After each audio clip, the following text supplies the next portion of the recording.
So, sir, after that, I gave the first abhyas, which was the first full length test. I did not sleep well that night. I slept only 1 hour because I was so anxious in studying. I scored only 50. So that was like a wake up call for me that exams like GS3, so a lot of facts and figures and case studies if we have memorized, I think that will be useful because we might have a ready made intro, body, and conclusion. So hello everybody. My name is Vikas Dhayal, and today we have with us Aditya Sharma. All India rank 17 is very first attempt. So without wasting time, let's start by welcoming him. Welcome Aditya to the interview. Thank you so much, sir. So Aditya, how does it feel? Rank 70 in the very first attempt. Um, how did the family react, and how did everybody react? Sir, the first feeling was a sense of relief that I won't have to appear for prelims again. But then, sir, it was followed by happiness. My mother, she started crying, and sir, everybody was so happy in the household. And sir, the third feeling was a sense of responsibility. I feel that now it is just the beginning of a long journey, and sir, I'll have to Mhm. brace for it. Aditya, you are a doctor by training. So just basic idea about like where do you belong to and from where did you do your basic schooling and your graduation, etc. So that if you can share that experience, that journey. So I belong to the Tri-City area. I live in Zirakpur in Punjab. I did my schooling from Chandigarh, which was St. Anne's Convent School, and I did my Mhm. graduation from Government Medical College and Hospital, Chandigarh, and I finished off with my internship in July 2022. Okay. That was so you're a doctor by training. Then what? How did you like start preparing for this civil services exam after completing your internship? Like what drove you towards it? Sir, actually, my elder sister is also a doctor. She is pursuing her DM Mm-hmm. nephrology from PGI Chandigarh. So when I Mm-hmm. started noticing how she works when I was in my 12th, I started seeing how her lifestyle was, her service profile was. So it really motivated me to serve the people and I joined the medical profession. But during my second year, I thought that health is only one of the many deprivations that is present in society and the communication skills that I gained with interacting with the patients. And sir, also I visited my friend who is posted as a medical officer in district Mandi and Kasog. There I found that although he is a well-trained doctor present in the PHC, but he does not have adequate instruments, adequate drugs. The communication from one hospital to the other is very weak. And sir, also there is only one school that caters only till grade 5. So I believe, sir, these are problems at the ground level that more than a doctor and administrator can tackle well. Also, sir, I always believe that prevention is better than cure. And sir, doctors can cure, but administrators, if they have a little bit of a medical acumen, that they can also prevent because around 50% of our patient load is due to lack of education, sanitation, lack of drinking water, lack of awareness. So I believe, sir, I would be able to serve better in those regards, sir. And that we definitely saw during the time of COVID, how the administrators actually along with the doctors really helped manage the crisis that we had. So that is one thing, Aditya. Now let's try and understand from you, what did you do in your journey which helped you actually crack this exam in the very first attempt. uh, so when did you start preparing? The first question that comes to anybody's mind, if you're cracking it in the first attempt, so when did you actually start preparing for this exam? Sir, so I started preparing in my third year, which was 2019. So at that time, it was not that I was giving it a full time effort because I had my college to balance alongside. So it was like more after the 5 p.m. after when my college ended. After that, I used to study for the civil services. And so little by Mhm. little, I believe that giving 3 to 4 hours daily over a span of 3 years. So that really helped me to crack it in the first attempt. So people might think this is the first attempt, but I would like to say that I have given 2 to 3 years behind it. So it is like equivalent to someone who is preparing just for 1 year giving an attempt. So I think the starting So, early was the key in my case, sir. so you started early and you finished your college just in 2022 when you started you were appearing in prelims at the same time when you were passing out from college, right? Yes, Was sir. that so? So you are a very unique case of somebody being in college and then appearing in prelims, clearing prelims, mains, and then the interview. I suppose you are still in the college hostel, it seems, or you live elsewhere. No, no, sir. I'm home right now. But Okay. till last year, I was mostly, staying at the college hostel only at times. So, And this is a I think it's a very proud moment for all the people of Government College, Medical College, Chandigarh, I think. So Yes, sir. Even I this is have great. inspiration Sorry, from you like continue. Dr. Rajesh Mohan and Dr. Akshata Gupta, who cleared the exam in 2020. So that was also a big motivation boost for me to see people who were close to me clearing the exam, and that gave me the belief that I can also clear it. So obviously, you will also not just from the Government Medical College, but anybody who belongs to Chandigarh and who tries to, like, there are many people who think of coming to Delhi for preparation. So you actually, as you have said, that you remained in Chandigarh and you prepared from there.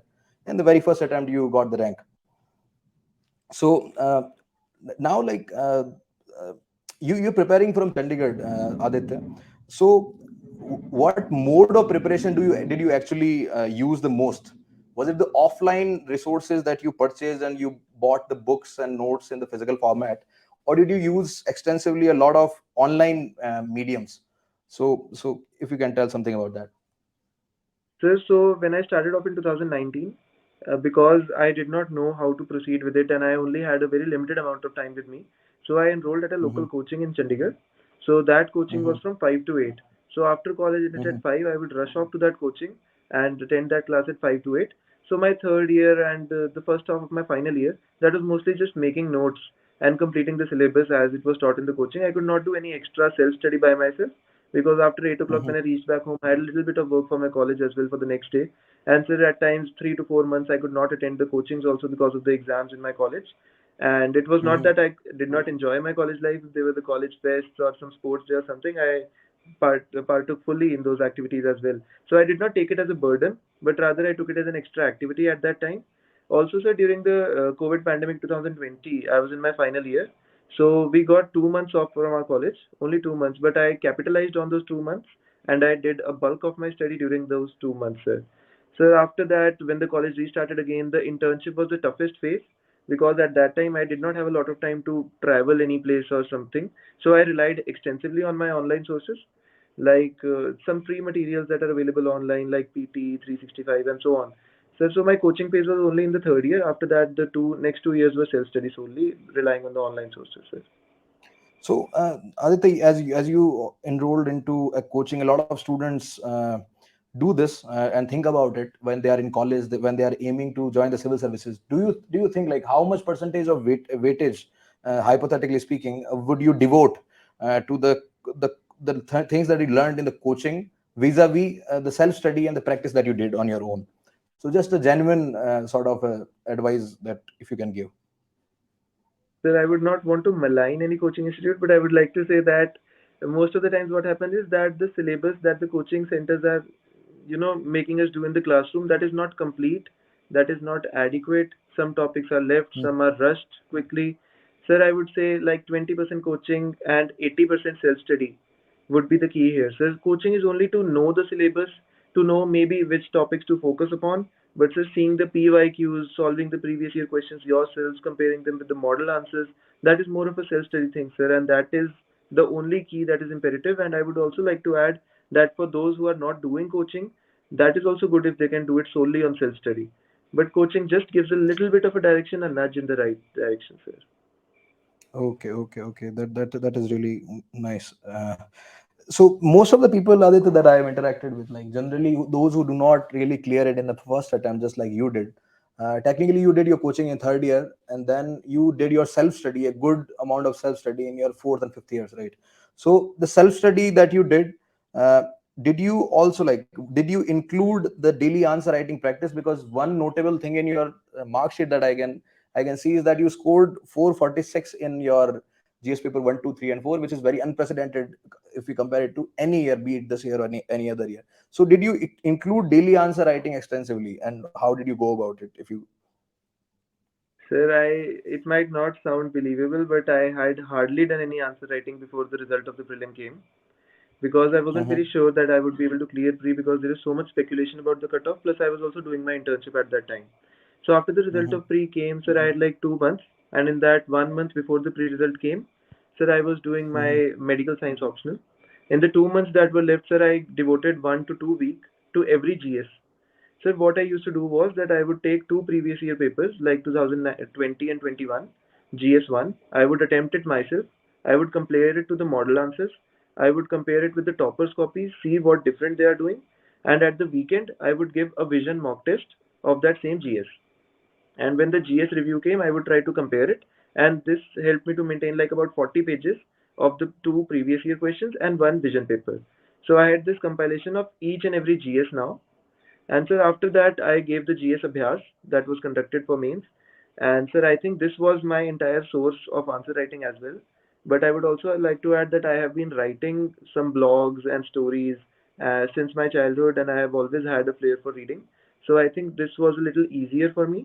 But sir, solving the previous year questions and sir, noticing the topper copies like Shruti Sharma ma'am's copies, Shruti Deshmukh ma'am's copies, sir, I am trying to inculcate their style into my own answer writing. I think, sir, that played a key role, sir. So this is really interesting. Like we meet very few of such people who actually do majority of their preparation and answer writing in particular between prelims and mains. This happened with you. So what would you recommend based on the scores that you are seeing? uh, how much of it is related to creative writing, or basically thinking on your feet, thinking of points on at the time of the exam, or how much of it is related to having a lot of knowledge in your mind? Because so anything on that, if you Yes, can sir. if you can say. Sir, I think it Hmm. is a mix of both. Like in GS1, a Hmm. question came that we had to highlight the significance of the color-coded warnings for cyclones given by Hmm. the IMD. So now, Hmm. sir, I did not know about the color-coded warnings, but I took a guess that it might be red, orange, and yellow. And I wrote it red, Hmm. orange, and yellow, and I wrote accordingly. And when I came back and checked, it was red, orange, and yellow. So it was thinking on my feet. Otherwise, I could have maybe left that question because I did not know it. And sir, society has also been a weak portion for me. And sir, but then when the questions came on the spot, I made answers that were seemingly well enough for them. At the same time, sir, And this papers this like year also. GS3. Yes, sorry, yes, you're completing. And sir, for exams like GS3, sir, a lot of facts and figures and case studies, if we have memorized, I think that will be useful because we might have a ready-made intro, body, and conclusion. We know every time there's a question coming on energy. We know every time there's a question coming on food processing, internal security, 4 to 5 topics, they're repeated generally. So if we have made notes for them with facts and figures, I think it would be easy to just, write them as it is in the exam. But at the same time, so quick thinking, like in the ethics exam, it was so lengthy this year. So learning the examples of some famous bureaucrats in India and what they are doing, I think that helps to add value in the answers, sir. Okay, Aditya. So now, like as you're talking about having good notes regarding every topic of the syllabus, and if you have like good points and case studies and examples, then it will be easy for you to write in the mains paper.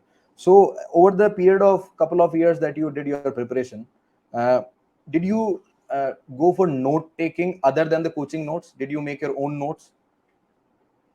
Yes, sir, I actually did make a lot of notes myself because sir, there are some topics, for example, for modern history, my main source was the Spectrum book. So from that, some topics like the social religious reform movements, which I found were very extensive, and a lot of questions are coming from that. So I made notes from them. But at the same time, some from Lakshmikant for polity, I did not make any notes. I just rather marked it in the book itself and read it multiple times.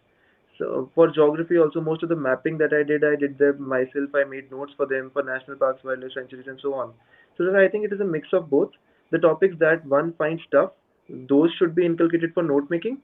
But at the same time, those topics that you know are your strengths and are easy, you can just read them multiple times so that you're well aware of them, and that saves a lot of time too as well, sir. So, Aditya, there are a few topics, and particularly with respect to the GS main syllabus. For example, there are a few topics in the end of your GS paper two related to role of civil services in a democracy, NGOs, SHGs, and developmental organizations, as well as a few more topics related to transparency, accountability, citizen charter, etc. So, for these topics, and also few topics in GS paper three as well, such as disaster management, etc. So, for these topics which are not part of your prelims preparation, what did you do for them? Did you refer to the internet for them, or did you refer to any particular books, if you can highlight? So for them, mostly I referred to the internet. So there are many, when you search disaster management, a lot of articles pop up like from Drishti and other coaching institutes. So I just, saw them as it is. So also when I was seeing the topper copies, like a lot of the questions, they are repeated from the syllabus itself. So for disaster Mm-hmm. management, I saw a topper had made a very beautiful diagram of the disaster cycle. So I tried and inculcated that in my own paper as well. And sir, also for other topics, mostly sir, it was the internet, but sir, like the vision mock test that I gave and the previous year questions that I gave and I checked the model answers, most of my questions sir were covered in that exercise itself. I just I remember for the civil society organizations and the NGOs, I had made a good 3-page note because I knew that that question was getting repeated very often, and even if not, I could use those facts and figures in other questions which were not relevant to that particular topic as well. So, So I think it was a so mix basically, of. you're saying that apart from doing the mocks for practice, you were also doing the mocks for content building regarding few topics that are not really mentioned in detail in your basic books. So that was Certainly, one sure. strategy that you followed. Okay. So now let's talk about like we'll go GS paper 1, 2, 3, and 4 one by one. So before that, we can discuss a little bit about your essay score. You scored 130. This year was a different year from other essay paper years.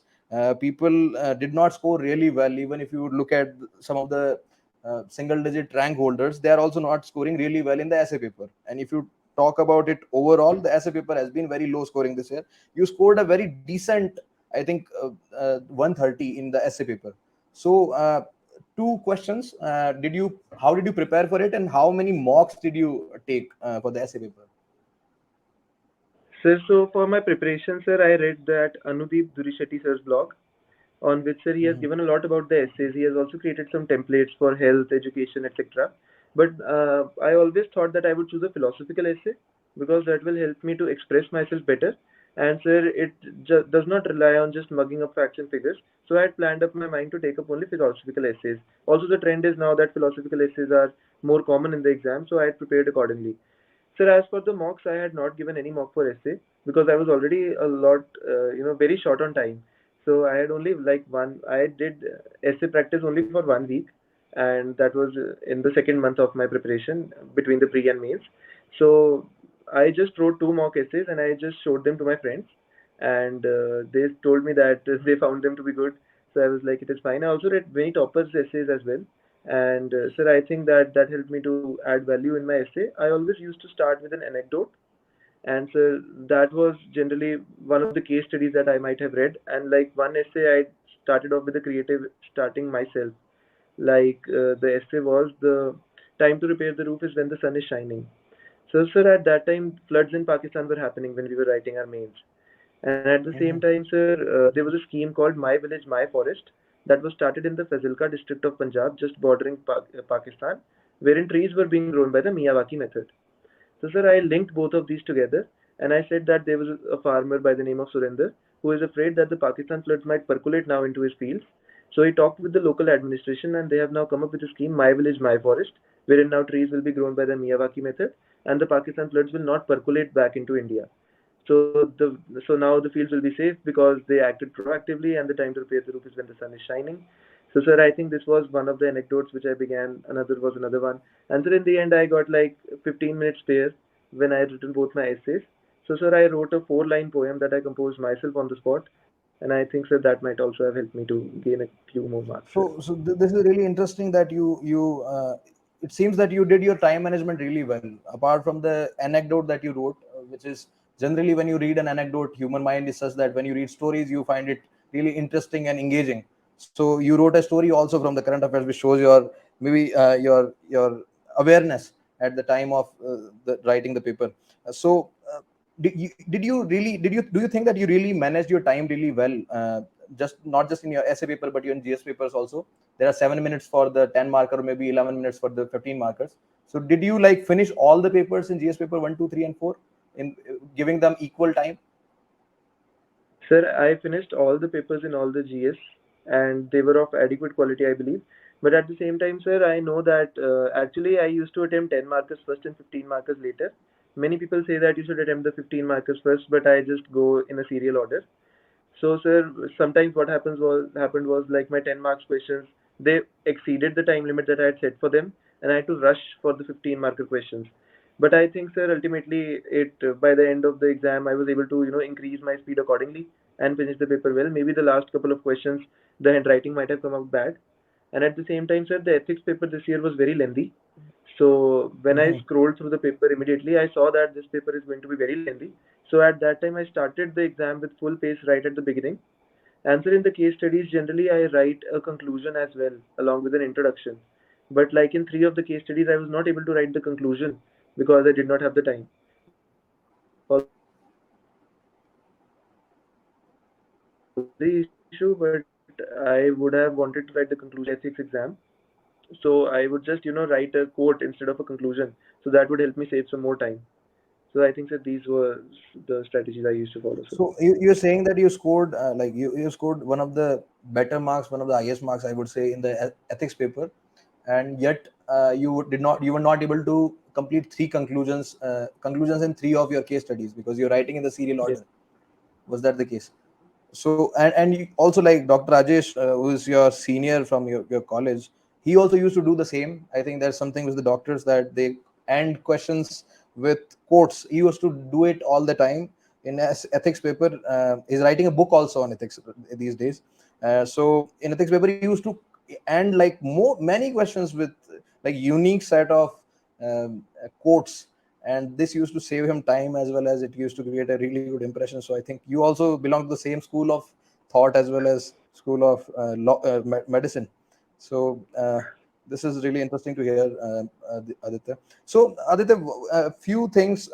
GS paper 3, although this it looked like a paper last year, the JS paper 3 was on the very much similar lines as the previous years.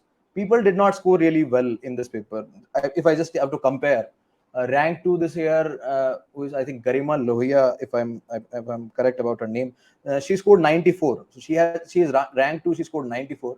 You scored 100, and there are a lot of other toppers in the single digit, double digit ranks as well who did not score like more than 100 or maybe more than 95 in the GS paper 3. So what exactly did you do that worked for you, that you were able to get one of the, I think, highest marks in GS paper 3? sir. So I had attended a course. So it was MK Aditya's Quality Enrichment Program. So sir, in that Hmm. I attended it only for GS3. So sir, what happened was that in that course there were ready-made introductions, conclusions, facts and figures that were given. For example, there was a question on left-wing extremism. So I knew two graphs as to how the police stations that are affected by Naxalism have decreased, the people dying from Naxalism have decreased. So I think sir, graphs like these they really helped to increase and add value to my answers. For example, the scheme Samadhan for Naxalism, I wrote the full form for that, drawing a box on the side. Sir, also keeping it, for example, adding diagrams wherever possible, like wind energy potential was asked in a question. So I drew an India map and I wrote where all the windmills are located and how it can be harnessed. Sir, writing government schemes wherever possible. And sir, giving some examples as much as possible. For example, there was a question on the public-private partnership system on the railway stations. So adding stuff like one district, one product scheme that was being started at the railway stations.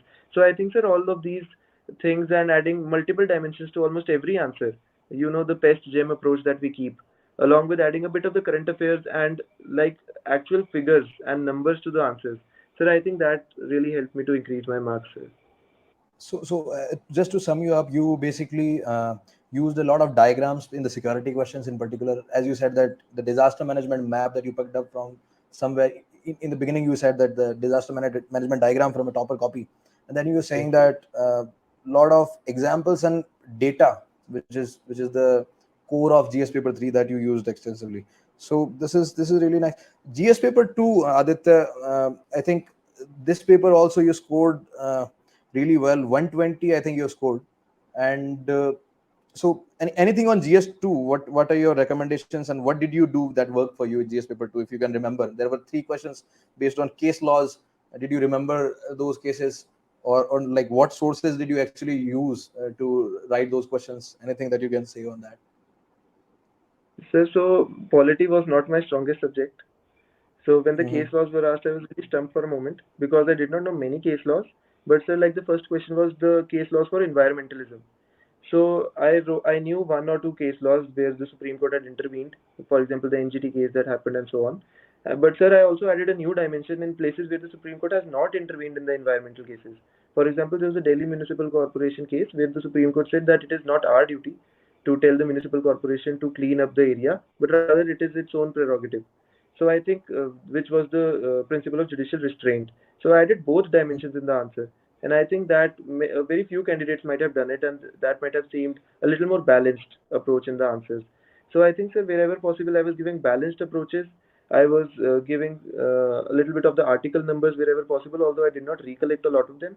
But sir, in the end, I always try to keep it simple, generate as many points as possible. For example, for a 10 marker, I would write it a lot, half of the question in points, and half I would write a box and add solutions like this.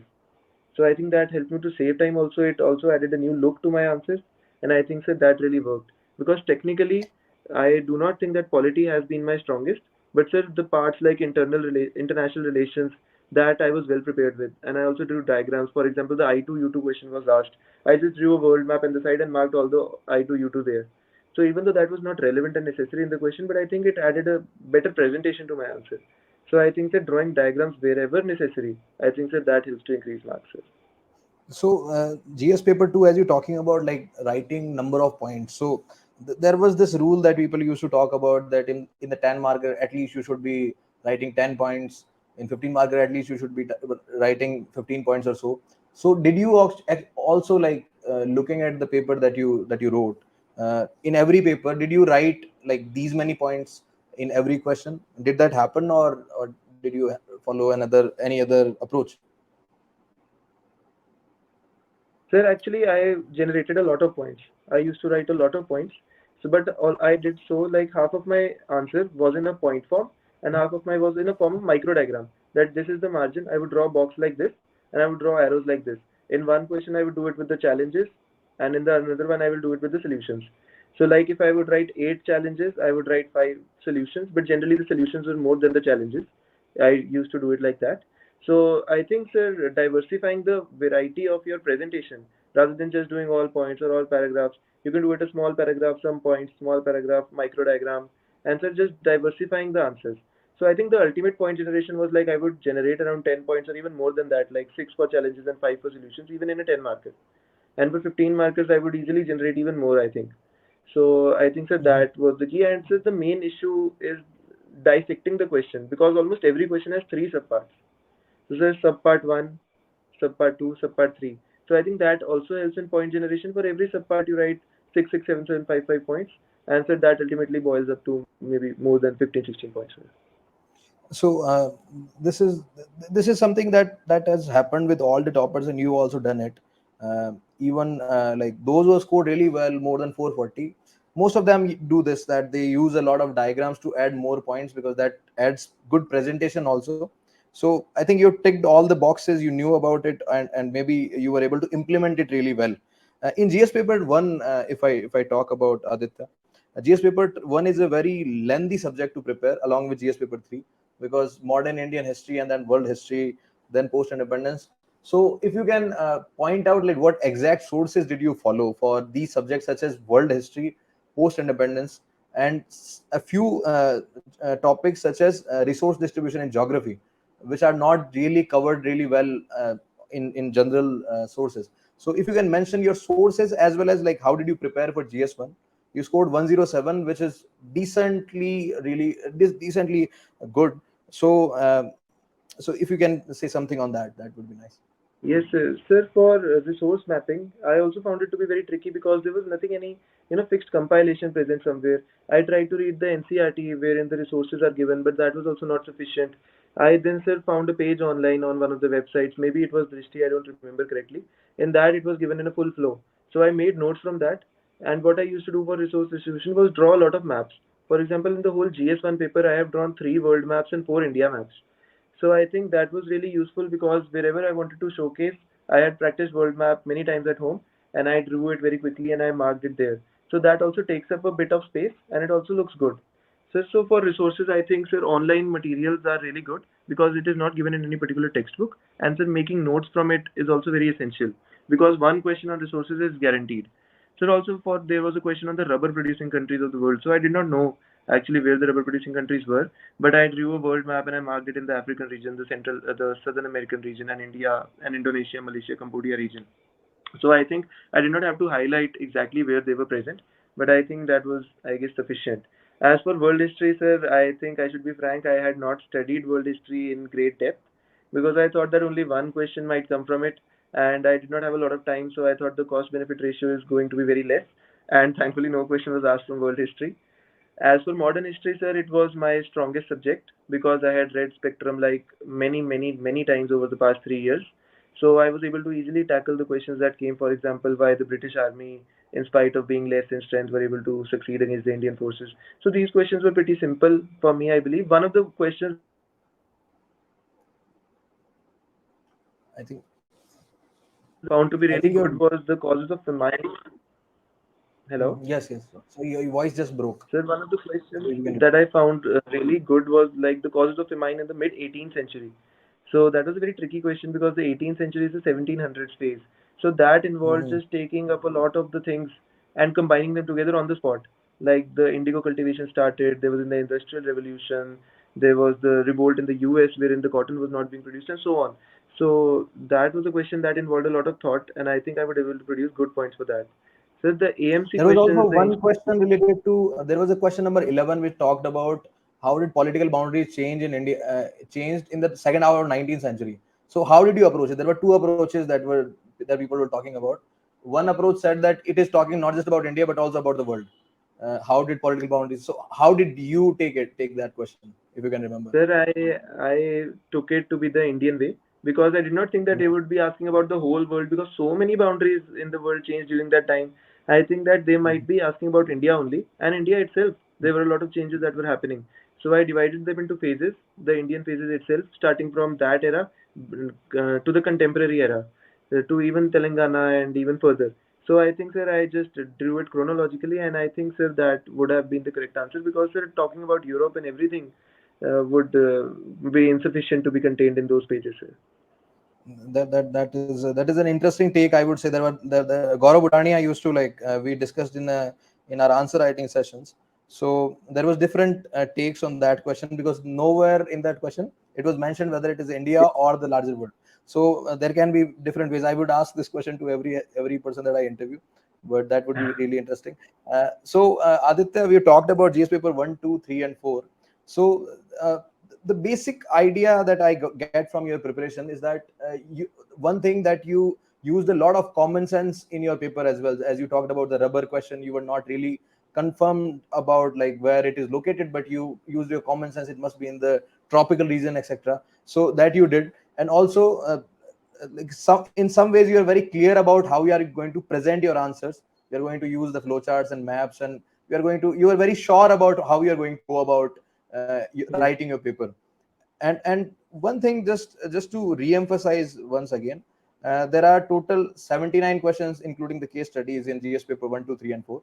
How many questions did you like complete in every paper? Just to talk about that in that fashion, in GS paper 1, 2, 3, and 4, if you can tell us how many questions were really good attempts and how many questions were like average and very poor questions, if you can categorize in that sort of a format, if possible. Again, sir, I will not lie. I could attempt almost every question to the best of my ability because I divided my time well. Maybe in every paper, one question might have been such where the handwriting has not come out well. It was only in the ethics paper that I was not able to write the three conclusions. But overall, sir, I always start off my paper very quickly so as to save time at the end. Otherwise, what happens is generally we start off slow and then we end up, very making it a very hasty process at the end.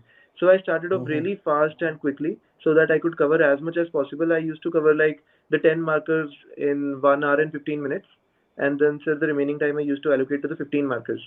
So I think that really helped me to, and I used to draw big, big diagrams wherever possible, show it in a tabular form and so on. That would help me to save space as well as make it look more presentable. So I think I was able to finish it all well. There were some questions that I did not know in some questions. For example, the society questions in GS1 were very vague for me because I do not have any idea about sociology. There was a For question on that, sect. What did you write in it? There was a question on uh, relation between sects and religion, and there was one more caste, point, region, I and think. religion. Yes, Sir, caste, so I region, and yes, sir. So I wrote the heading, sir, salience of sect and caste, salience of sect and religion, salience of sect and region. Sir, so I divided them all, sir. In the religion, for example, we know the Shia-Sunni conflict in the sects. I don't know if I'm right or wrong, sir, because I haven't read sociology a lot. So I divided it all in the regions where I wrote a bit about regionalism and how the intersectarian strifes that happen because of the development of different regions. So, and religion, I told you Shia Sunni conflict, and even among the Hindus, sometimes various sects they develop and they fight amongst each other. So I used to write more examples for them. So I met many people during my interview also who have left this question, but I was able to write all the 3 pages on it, and I was able to fill them well and So somewhat that, relevant that material is as a well. really interesting that is a very interesting point that you're making. Actually, that question found many people awestruck, like what are we supposed to write in it. Even the people who had sociology optional, they were also not coming up with really good answers. But I think you made sure that you fill in the 3 pages with a good analysis, whatever good analysis that you can come up with. So that is a really nice thing to hear from you. Aditya, one thing about the GS paper 4 this year was that all the 6 case studies, it looked like they are the same sort of case studies with a few changes. So when you started to attempt these case studies, so what was your mindset, and like very similar case studies? So whatever you can say on that, like if you can remember, you can recall. Yes, sir. So, sir, as for the case studies, Yes, so for the case regarding the case studies, study. most of them look similar to me. But sir, I always try to give a unique and a new answer for all the case studies, because most of the answer would be I will agree, I will not agree, I will seek the middle ground. For example, there was a question about the bus union drivers, that the bus unions had caused a jam because one of the persons that was driving the bus, he was involved in an altercation with a private person, and the bus driver started the fight, and the private person was admitted, and the bus driver died, and the bus drivers were asking for a compensation as well as a government job for one of the family. So, sir, what will you do? So, in that answer, sir, I came up with a middle ground, that the bus union they were to form a fund, and I, as the transport secretary, was to provide a government job to one from the family for the sake of welfare, but that would be subject to merit conditions every 6 months. And said that the fund that would be collected, because if I am doing something for that person as a government, then the bus driver should also do something for their own person. So a fund would be created out of which a part would be allocated for the treatment of the private person who had been injured because of the altercation, and the remaining part would be given to the bus driver's family. So I think, sir, even though it might not be very practical feasibly, but at the same time, I think it was a unique solution creation of a fund, Unique, and unique, and a very bureaucratic sort of a solution that you gave. What the government can actually do in a practical sort of a scenario. So that is nice to hear. Uh, uh, Aditya, like a few things that I would like to know from you. Uh, During your preparation, uh, there are different views regarding the same. Uh, how how did you use social media? There are like many platforms: WhatsApp, Instagram, YouTube, and Twitter, Facebook. So did you remain away from social media, as you said that you participated in the college fest, etc.? So, but how much time did you actually spend on social media? Because that is something which has become a huge part of everybody. Very difficult to leave it, and we lose a lot of times on it. So regarding that. so, sir, I did not, completely shut off from social media. I actively used Instagram, I used WhatsApp, I used Telegram, but I did not use Twitter or Facebook. So these were the three social medias I were active on. Even I also have the official handle of our college for our fest, so I used to manage that as well. But I think the social media usage is in our own hands. At times we really get addicted to social media. People are just scrolling mindlessly on Instagram. But sir, I think I personally did not have that much of an urge to use the social media, and seeing my friends or other people who are traveling while I could not. So that also did not, me having some FOMO about it or something. So I think that way I was very cool. I used social media like about one half an hour before sleeping, or maybe 15 minutes during the day, taking breaks in between. So, sir, I did not think social media was that big of an issue with me, but I was actively using it all the time. Because at times when we are, studying after a very heavy study session at night, I know that tonight I will not study anymore. So at that time I would be using social media and maybe watching a few movies as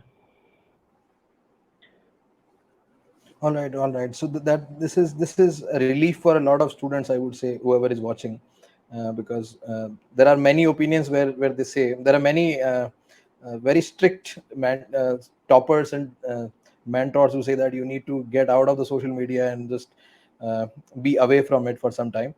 But you were not that person. You were active in your college as well as a little bit on social media as well. So that is nice to hear.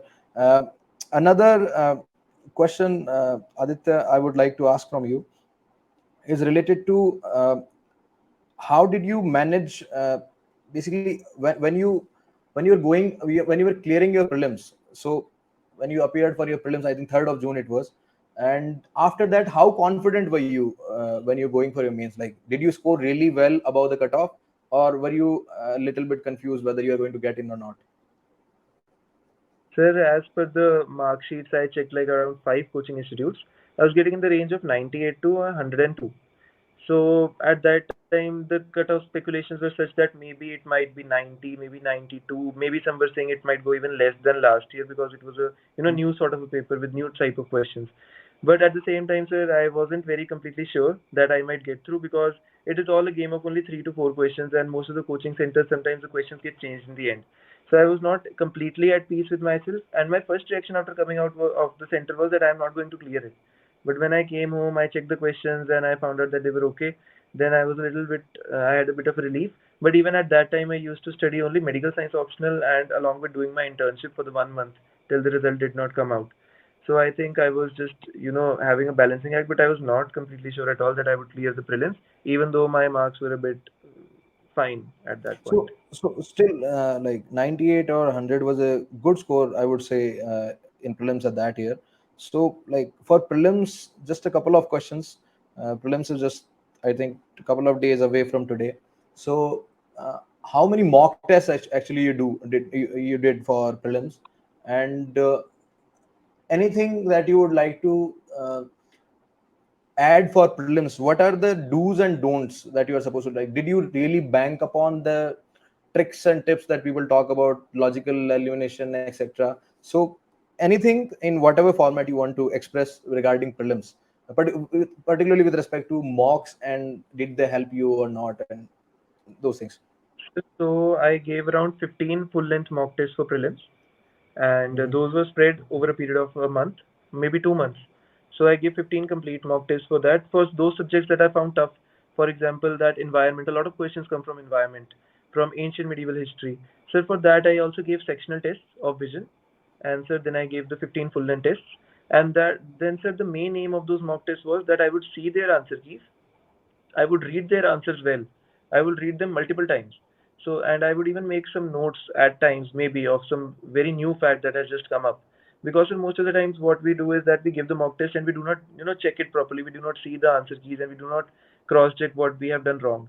So, because we get lazy at times, I used to get lazy at times earlier. But at the end, I had to, just go and read all those mock tests. I think that giving more than 15 mock tests is not very useful because we will not be able to read all those answers with full justice and be able to remember them all. So for prelims, I would say that previous year questions are the key, and I relied very heavily on the elimination and the guess techniques. I actually attempted all 100 of the questions in the prelim because I was always left with like 20 minutes at the end, and I had like 5 6 questions that were to be attempted. So I was always I had the urge, now that I have so much time, I'll just try and make something out of them. So it has also backfired a bit because my positive marks were something around 130, I think, but a lot of negative marking also took place.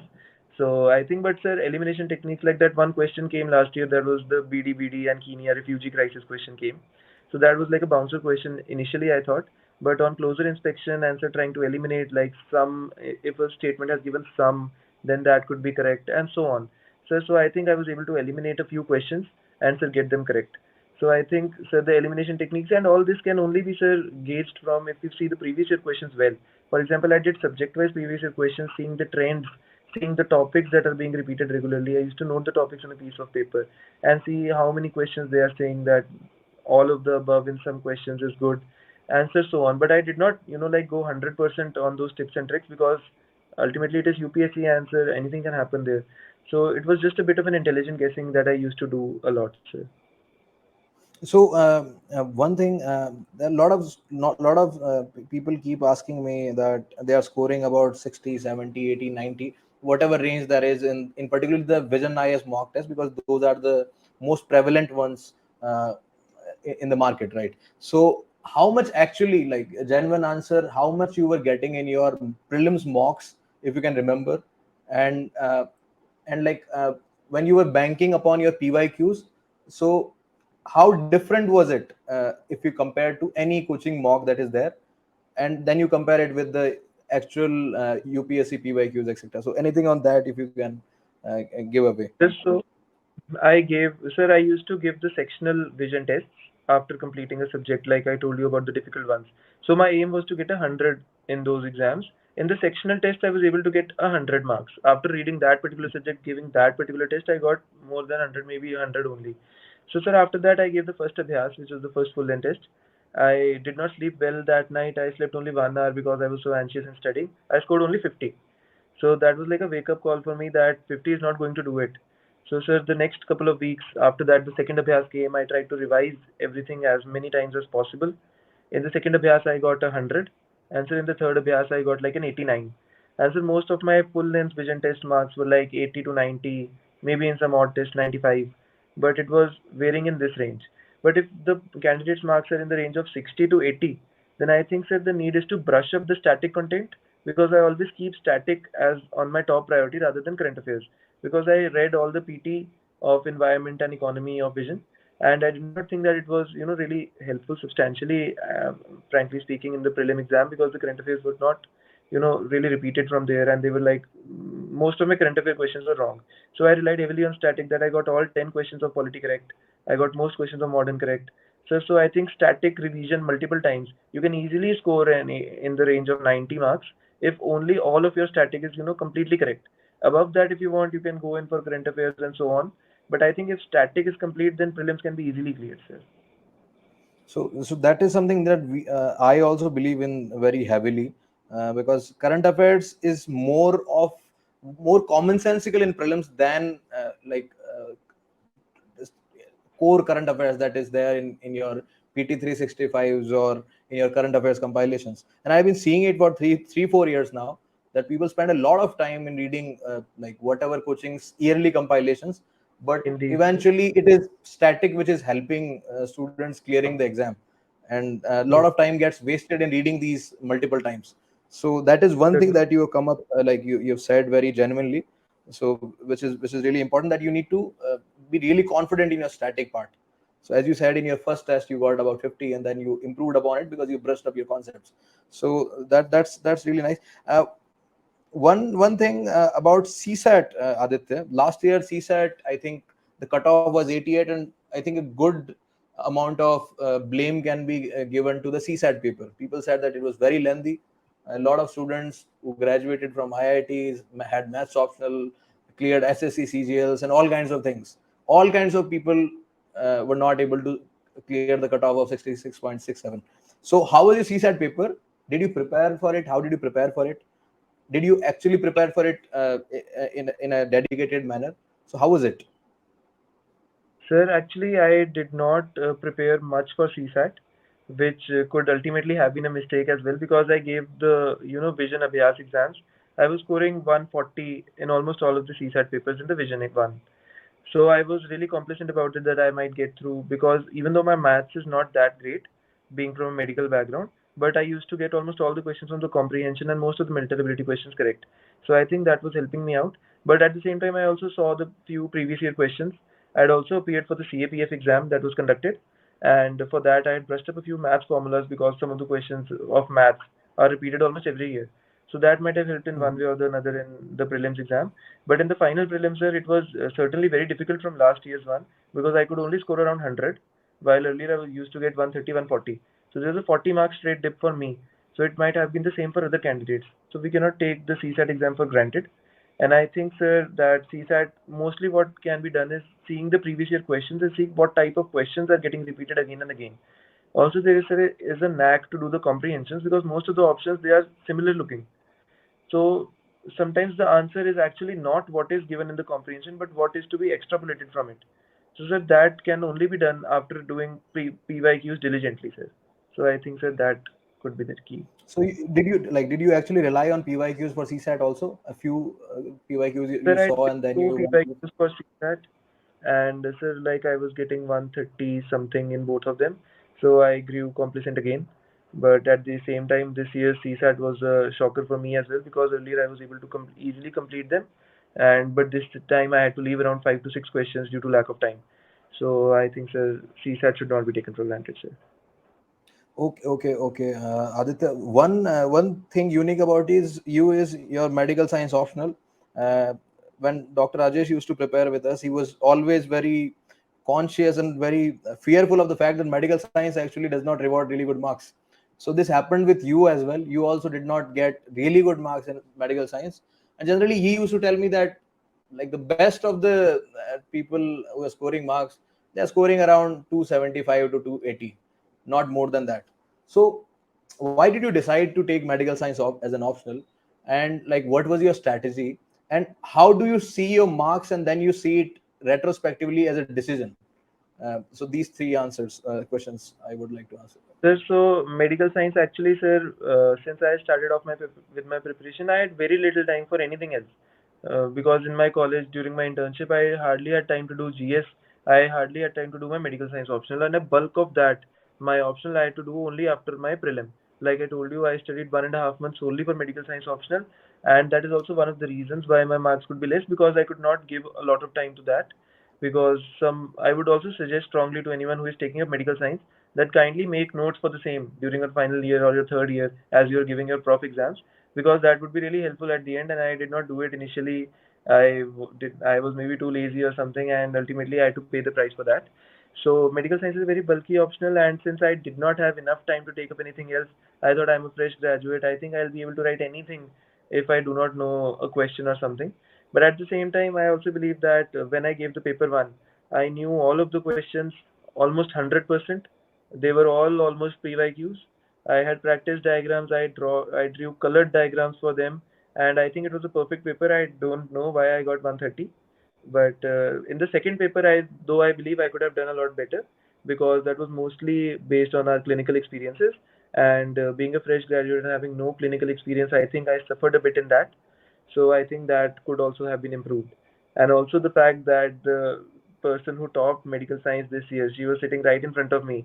So after her exam, my exam was checked. So I think that might have taken a hit So to the checking of my how exam. much did she score if you know the score? Then she scored 287, sir. 287. This was the highest this year, sir. Okay. So this is nice to hear, because doctor used to always tell us that not more than 275 or something. So I think I this need is to also do nice. better in GS papers. Yes, sir. So okay, uh, just because for medical science, one issue is that there is not good amount of guidance is not available. So you are having your first attempt. So briefly, in whatever time, if you can take, and you can tell us the book list and whatever resources that you followed and the approach that you followed, and also anything that you learned from medical science, and if you had to appear for it again, then what would you do apart from whatever you have done? So if you can explain that in a. So for medical science, almost in all medical colleges of our country, we have the same set of books. For anatomy, there is B.D. Chaurasia. For biochemistry, there is Satyanarayan. For microbiology, there is Anant Narayan. For forensic, there is Reddy. And sir, for community medicine, there is K. Park. For pediatrics, there is Ghai. For surgery, there is, I used to follow Manipal. There is also an SRB textbook of surgery. And sir, for gynecology, there is Datta. And sir, and for medicine, sir, I used to follow Matthews. So these were our standard books. And what I did was, sir, I stuck to the syllabus. Actually, Dr. Akshita Gupta, who became an IAS in 2020 with rank 69, she is 1 year senior to me. So I used to ask her for guidance. She used to tell me how to approach it, that I should always stick to the syllabus, stick to the PYQs. A lot of the questions are repeated from previous years. The themes are repeated from the previous years. There are some questions that were out of the blue this year in the paper too, but there is also thankfully a choice that we can skip those questions and do the ones that we find more better. So I think, sir, sticking to the syllabus, making notes from the syllabus from our standard textbooks, and using so that is the main key of medical science optional. So sticking to the syllabus and doing the PYQs diligently and multiple times. And if I had to do it again, I think I would try to focus more on the final year subjects, because at the time of giving my optional, I wasn't really well prepared, because it is a very vast optional with 19 subjects, and I had to leave a couple of subjects like surgery and even community medicine, and I had to give the paper without doing them again after having read them 2 years ago. So I think that caused a dip in my score in paper two. But for paper one, I think, sir, if we are just following the syllabus and making notes and diagrams from all of the topics, then I think it would be an easy option, sir. But again, it is not very So scoring, even if you do everything, sir. yes, but as you said, the topper of medical science was sitting just right next to you, just before you. I think her copy came, so maybe because of that, your score dipped, particularly in GS paper one, optional paper one. So that tells a thing or two about how unpredictable this exam can be. There are many variables which are not in your control sometimes. So eventually, as an experience, Aditya, the preparation in general, how toll taking was it?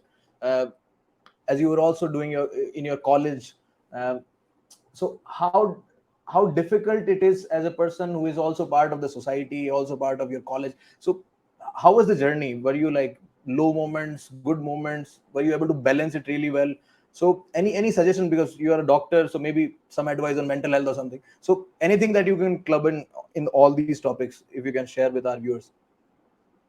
So when I started off for preparation for UPSC, generally in the third year, there is a shift that almost all the students will start preparing for the NEET PG. So at that time, it was a turning point for me that I was not preparing for NEET PG and I had started preparing for the civil services. So I was met with a lot of skepticism. People kept asking me that this would be a bad choice. A lot of people waste their years in the civil services. You can easily, get an MD seat and pursue your DM or something and join a private hospital. But at the same time, I was really focused and clear about my goal, and that led me to get away from all this negativity that was around me. And I, plus my family members, my mother, my elder sister, also a doctor, she motivated me that you can try out for the civil services, it would be for the greater good. And so giving me a free hand at home to choose my own career path, that really helped me, because there was not a lot of familiar pressure on me to start working immediately after my internship. So I think that played a key role, because I was able to perform to my potential. I did not have a lot of stress. There were some low points, like in the COVID pandemic, so we had to work in the medicine emergencies during my internship, and that took a lot of time as well. And so the environment was such that it was a little stifling. So at that time, sir, talking to my friends, talking to my family, sir, that played a key role, because, sir, if you're not talking to people and keeping yourself shut off, that takes a huge toll on your mental and psychological health, sir. You're not able to express freely. That reflects in the quality of your answers. You're not able to interact with anybody. And sir, I think that should be avoided, and people should be more open and talk to more people as much as possible, because it helps to relieve the stress, as well as it also adds to our knowledge, because someone might guide us properly and maybe help us to relieve our stress. So I think, sir, communicating with people. I also used to pursue my hobbies. I used to play basketball regularly, almost every Sunday. So I think I used to read fiction in between whenever I thought that I had good, 5 days of study. So I used to also maintain my blog. I used to write regularly during the COVID pandemic, because that time I was a little bit more free at the night when I was not able to sleep, maybe. So I think, sir, pursuing your hobbies, talking with your friends, keeping a close knit group, sharing your experiences, I think that would, because UPSC is a very long journey, sir, and you cannot just hope to do it in 1 year. It takes 2 to 3 years, and that requires persistence. And if you're not comfortable and happy in your preparation, and you're not taking an interest in that, then it becomes really difficult, sir. So I think balancing all of these things together, that can make the UPSC journey a successful and a wholesome one, sir. So Aditya, as much as I can see, a few things that I can take out from the interaction with you. You have given us like more than an hour of your time, and I think a lot of people will get motivated. One thing that I can say about after seeing you, I think you had very good clarity about every stage of the exam, and you were very confident about whatever you were doing. So that is really nice. I hope, and I think you will make a really good civil servant, taking decisions on the point when on the spot when they are needed the most. So thank you so much for interacting with me and also interacting with the audience, larger audience. A lot of first attempters will definitely feel a lot of motivation, and also a lot of college graduates, particularly in the medical field, who are trying to opt for civil services. They will definitely take motivation from you. Thank you so much for joining us and being Thank part you of this so much. interview. Thank you. Thank you. Thank you so much, sir.